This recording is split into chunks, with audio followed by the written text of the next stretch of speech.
Merci Florence. Bien, écoutez, merci à tous d'être restés jusqu'ici pour le grand moment de cette journée, puisqu'on va avoir l'honneur de donner les noms, vous les connaissez maintenant, des lauréats du Grand Prix Léon Brillouin. Alors, je vais vous dire quelques mots sur ces lauréats. C'est surtout eux qui vont vous expliquer ce qu'ils ont fait, et c'est ça qui est le plus intéressant, en fait. Donc, les deux lauréats, c'est Jean-Claude Simon, que vous voyez à gauche, ici, et qui a eu donc son prix pour une contribution pionnière à l'amplification optique pour les télécoms, et pour son rôle structurant dans le pôle Lagnonnais, que tout le monde connaît maintenant.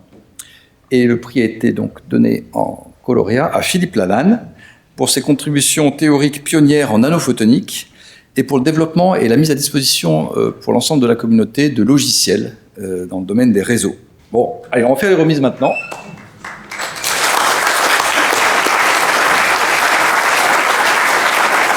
On va les faire ensemble. Donc, comme on a deux coloréats, je vous propose de venir tous les deux avec nous. Je ne vais pas me tromper quand même. Donc, Jean-Claude, je suis très heureux de remettre le prix Léon Brillouin, le grand prix Léon Brillouin de la culture d'enregistrement.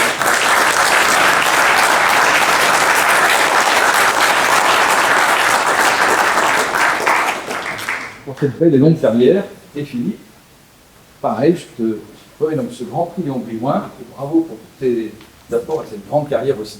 Merci. Il est solide. Merci.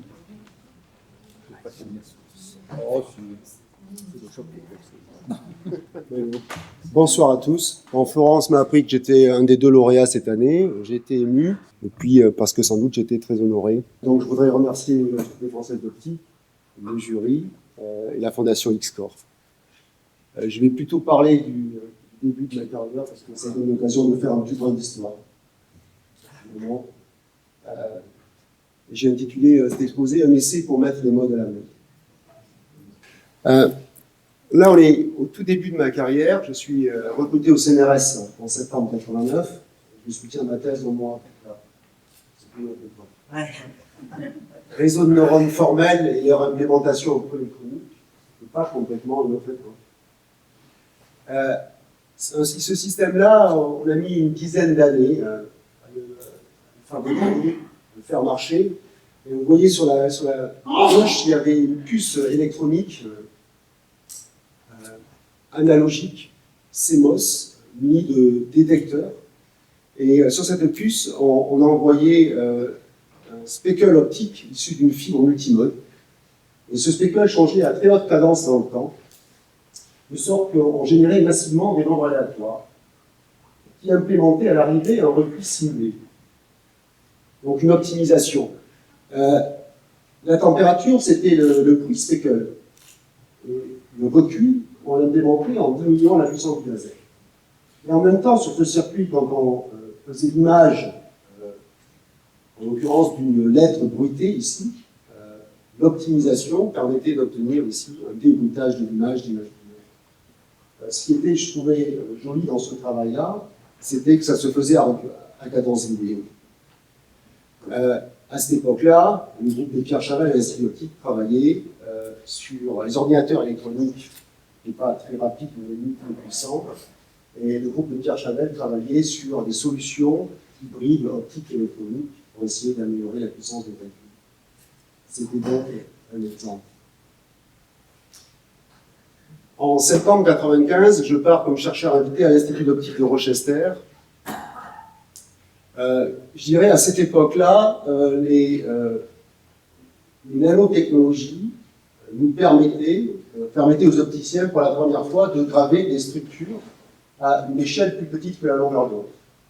Et donc ce qu'on avait en tête, c'était de dire on va fabriquer des matériaux artificiels. Finalement, ce qui se passe, c'est que la lumière ne résout pas ces nanostructures. Il y a un effet de moyenne, on parle d'homogénéisation, et on va ainsi faire des gradients d'indices effectifs artificiels. Quand je suis à Rochester,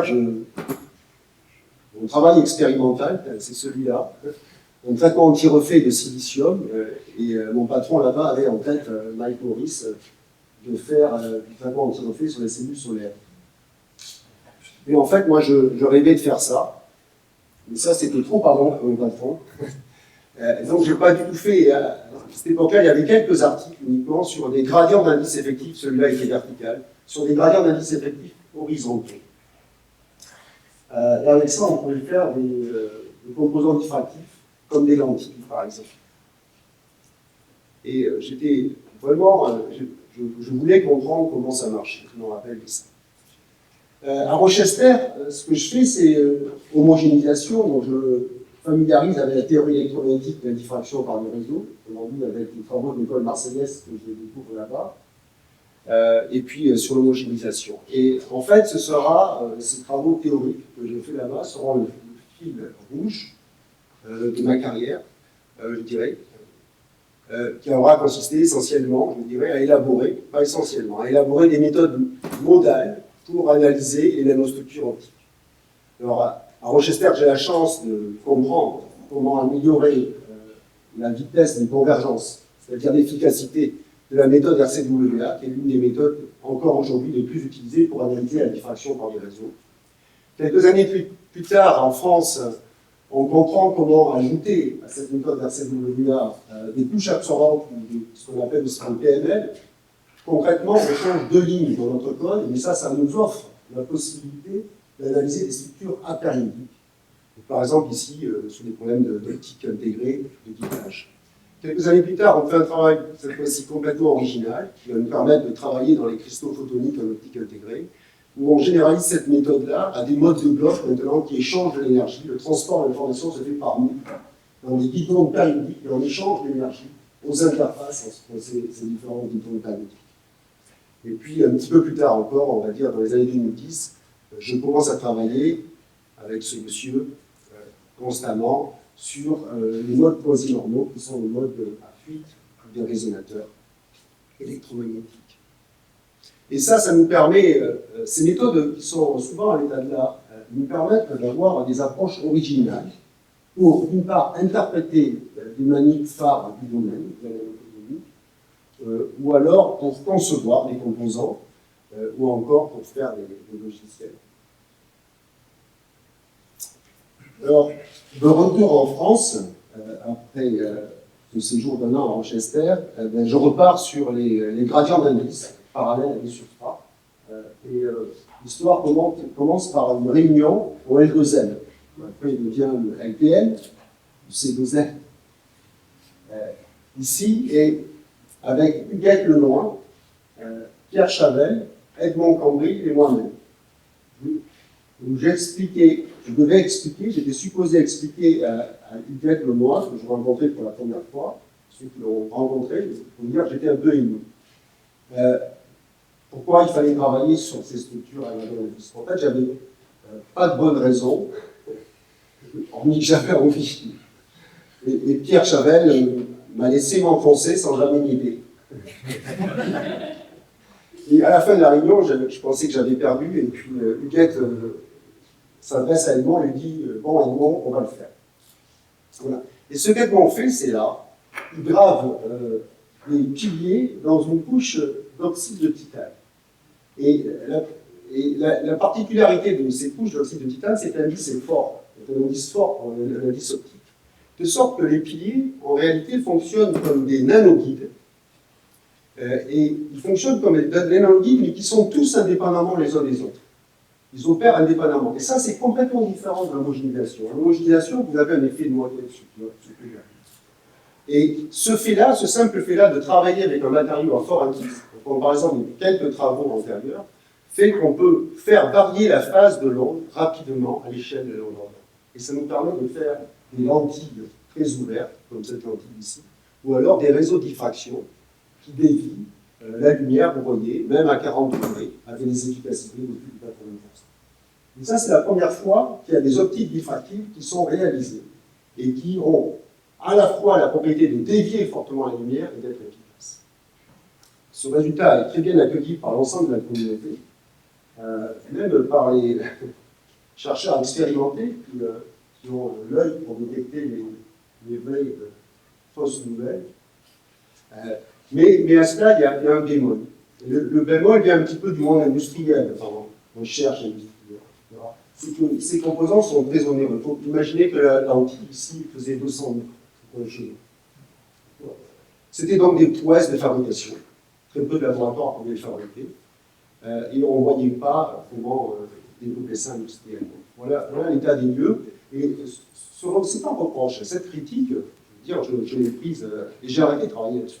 Je considérais qu'elle était sérieuse, suffisamment sérieuse pour arrêter de travailler là-dessus. Alors, pas complètement, je dirais grâce à Jean-Pierre Lugnard. On se dit qu'on va essayer de faire ça dans l'infrarouge thermique, parce que évidemment, la longueur d'onde est plus grande, donc une nanostructure devient une microstructure, et donc on peut fabriquer. Juste montrer cette jolie lentille qui avait été fabriquée, dans laquelle on gravait à la fois, vous voyez, des piliers et des trous.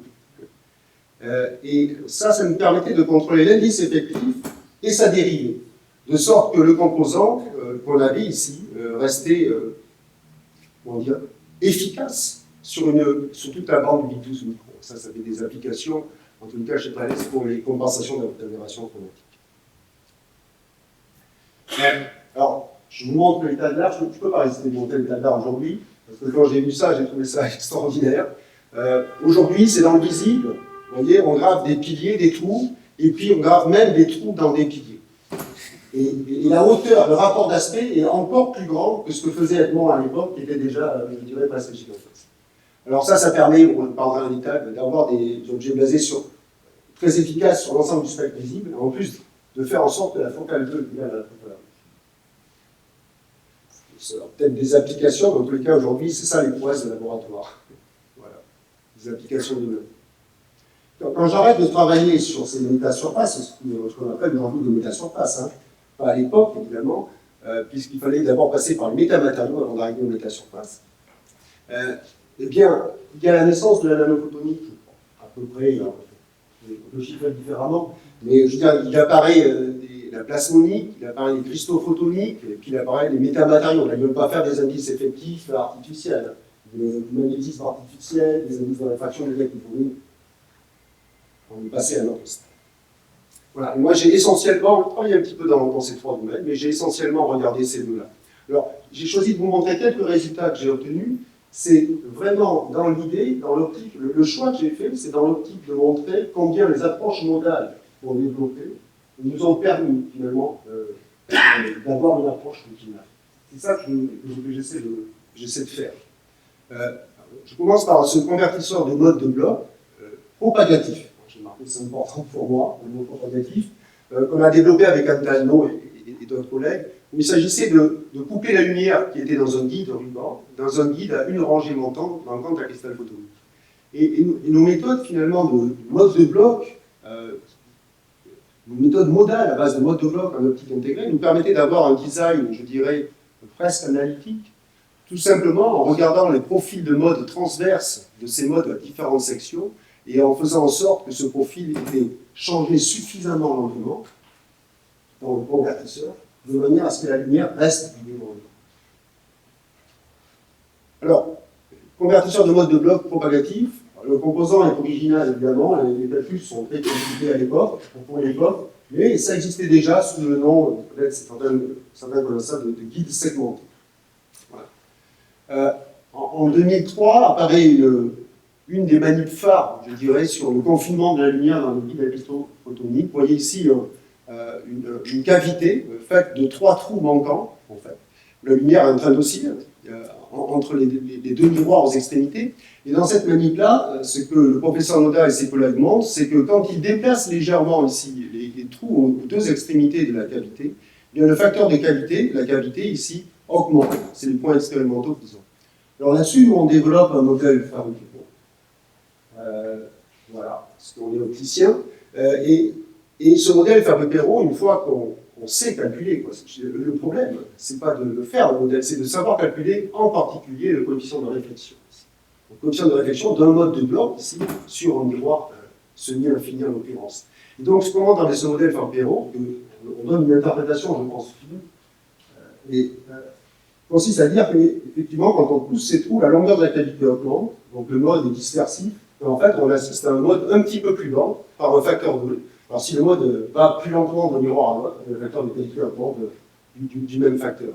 Et l'autre effet, c'est, mais celui-là on le savait avant de faire le calcul, parce qu'on avait compris ça, c'est que la réflectivité augmente. Alors quand je dis la réflectivité augmente, vous voyez que le miroir de Bragg est semi-infini. Ce qui se passe, c'est que la lumière qui arrive sur le miroir semi-infini, il y a moins de pertes par diffusion hors du temps. On combat les pertes par diffusion. D'accord? C'est ça qui fait que la réflectivité augmente.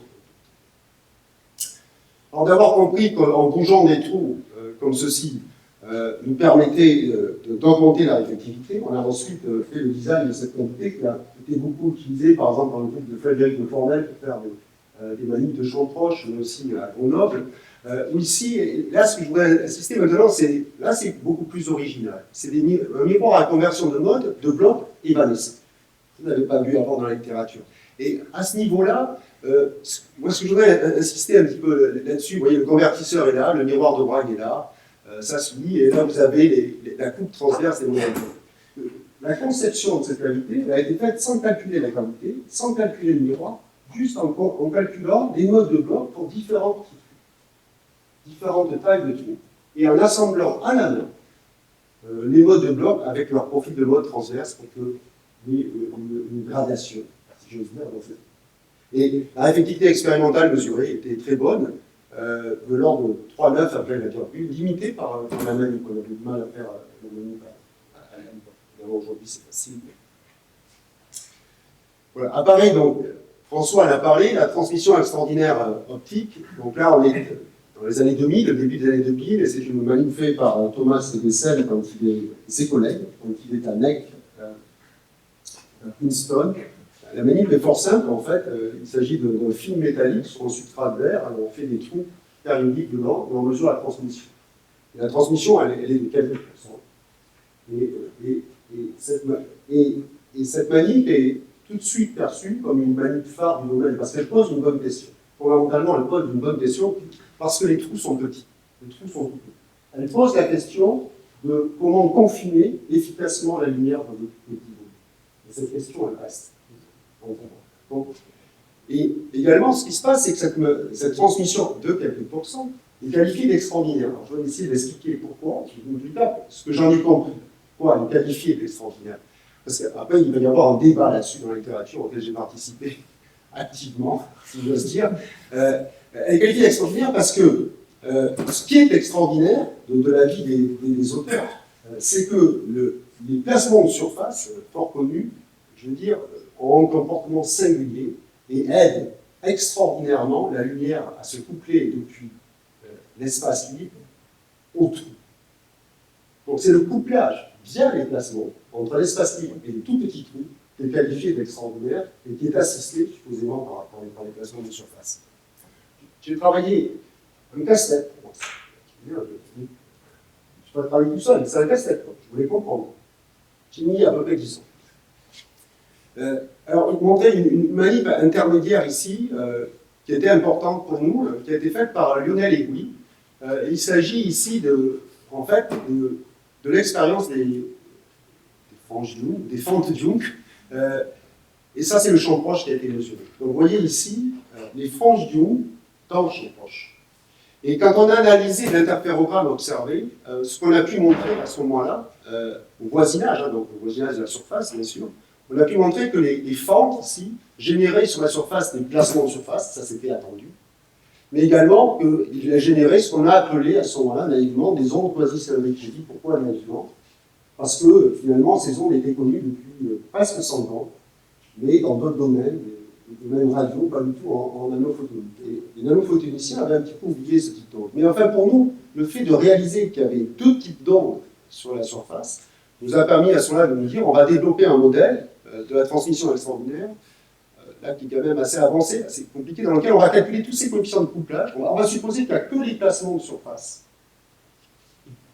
qui véhiculent l'énergie sur la surface du état. On va faire cette hypothèse-là. On a calculé tous les coefficients de couplage entre l'espace libre et les trous, etc. là-dedans. Et à ce moment-là, on a, avec ce modèle, je qualifie de microscopique, je vais expliquer pourquoi dans une seconde, on a fait cette prédiction-là, qui montrait que finalement les ondes quasi-cylindriques étaient responsables pour la moitié de la transmission. Pourquoi on l'a développé? Pourquoi on a appelé ce modèle microscopique? Je vais essayer de vous l'expliquer très simplement. À l'époque, ça c'est des réseaux de diffraction.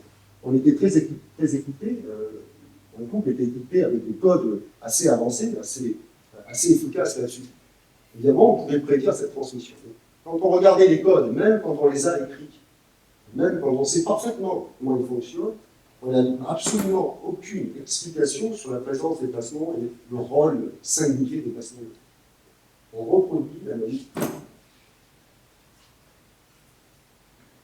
En janvier 2011, se crée une antenne de l'IOGS à Bordeaux. C'est Philippe Bouillet qui sera en charge de cette création.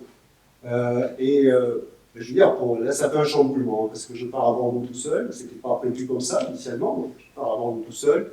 Et puis, on est quand même quelques-uns arrivés à Bordeaux tout seul, Philippe Bouillet, par exemple, mais aussi des gens de l'informatique et de l'infographie. Donc, quand on est tout seul, les gens se serrent les coudes. Et donc, se développe à ce moment-là une collaboration. On a l'idée de mélanger infographie, si j'ose dire, et optique électromagnétique et nanostructure, et optique des nanostructures. Donc, on a développé deux activités de recherche, je dirais, une que j'avais déjà commencé à Palaiseau, sur, je ne vais pas en parler, parce que je vais en parler à la conférence de jeudi, sur les modes quasi-normaux. Donc je ne vais pas en parler aujourd'hui, et l'autre sur des ensembles désordonnés de nanorésonateurs, donc ça c'est un seul nanorésonateur, c'est-à-dire des métasurfaces désordonnées avec une application nouvelle, je pense pour le contrôle de l'apparence.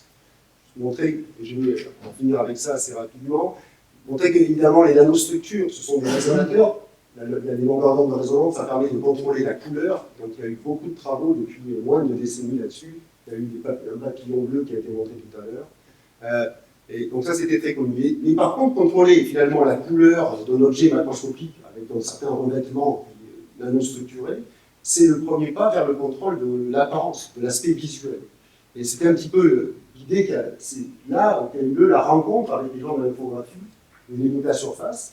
Et voilà, je vous montre ici les premières images de rendu de macro-objets, ça c'est le VNW, qui est recouvert par des métasurfaces. Alors la métasurface, elle est composée de nanobilles d'argent, désordonnées. Et entre ces deux images ici, celle de gauche et celle de droite, en fait, vous avez exactement les mêmes billes, vous avez exactement la même densité de billes, vous avez juste un ordre à courte distance qui a été introduit par rapport à quelque chose qui est complètement aléatoire ici. Et vous voyez que, je veux dire, le rendu, l'apparence de ces deux objets est extrêmement différent, même si la métasurface semble similaire. Juste montrer un résultat, pas forcément très spectaculaire, mais je crois que l'effet est complètement nouveau. Il s'agit d'une iridescence noire autour de la direction spéculaire. Voilà, on l'appelle comme ça, ce qui veut dire qu'autour de la direction spéculaire, quelle que soit la direction spéculaire dans laquelle on regarde, et bien finalement la diffusion est annihilée. Il n'y a pas de lumière diffuse autour de cette direction. Ce qui est en fait assez contre-intuitif, parce qu'en général, on attend de la diffusion autour du faisceau spéculaire. Donc ça fait un effet de taches noires qui bougent sur la surface. Voilà, j'en ai fini, presque, avec les remerciements. Alors, évidemment, beaucoup de personnes à remercier. J'ai écrit beaucoup d'articles avec beaucoup de co-auteurs, beaucoup de discussions. Je voudrais remercier les collaborateurs à Bordeaux, parce que c'était une époque difficile pour moi. Ils m'ont beaucoup aidé, en particulier Kevin Dink. Je voudrais aussi remercier les collaborateurs de 10 ans, alors des fois un petit peu moins de 10 ans, des fois un petit peu plus. Sans oublier, j'ai pas mis de photos de Frédéric de Fournel, Benoît Puzel, etc., dans lesquels on a fait beaucoup de travaux sur le champ proche optique dans ces cavités dont je l'ai parlé tout à l'heure. Puis je voudrais remercier les collaborateurs de 20 ans, Jean-Claude Rondier, je dirais de presque 30 ans, Jean-Paul Hudounin, vous avez déjà vu sa photo, ces deux personnages ont été très importants pour moi au quotidien dans ma recherche. Et aussi évidemment Pierre Chavel, parce qu'il a bientôt 40 ans de collaboration avec lui. Notre dernier papier a été publié l'année dernière ensemble, le premier donc en 87, j'imagine. C'est pour vous dire. Et puis, puisqu'on c'est 40 ans, voilà, aussi remercier mon épouse, ça fait 40 ans de tout.